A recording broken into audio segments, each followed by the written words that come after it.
We're here with UNCW cross-country coach Layne Schwier. And Layne, a big weekend for you guys coming up at the cross-country championships. Yeah, we're excited. We're heading down to Charleston tomorrow. We're racing on Saturday morning. Going in there as underdogs, and we're going to go down there and just do the best we can and see what kind of result we can come away with. It's been a long season.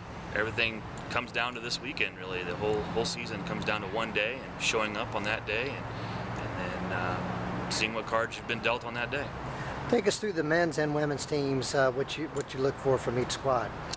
The men's team's been led by sophomore Alex Bozeman all season. He's had a phenomenal season, and he's been running really well, pretty consistently lately.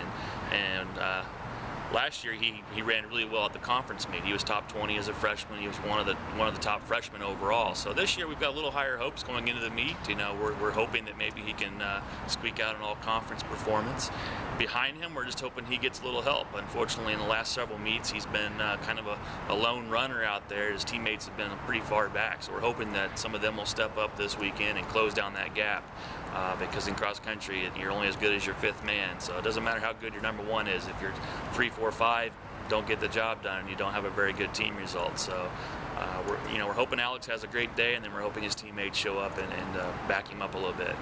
On the women's side, I'm looking for senior Dakota Foskey to go out with a bang. Her last conference meet, I expect that she'll show up mentally, and she's physically ready, so hopefully she has her best conference meet ever.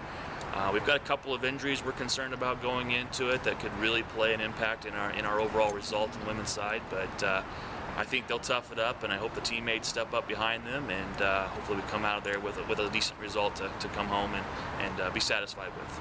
Of course, in cross country, the course itself is a big factor. Tell us a little bit about the course down there at the Laurel Hill Plantation. Yeah, we haven't seen it, but from what we understand, it's a fairly flat, fairly easy course, so expect times to be pretty quick. It's kind of a figure-8 kind of course. There's a little bit of repeating loops. I'm not quite sure how fan-friendly, because it does wind through some woods and stuff, but we expect the pace to get out strong, and we expect it to be, just kind of pedal to the metal, so to speak, the entire time. And fortunately, we're kind of used to that, because that's how we train around here.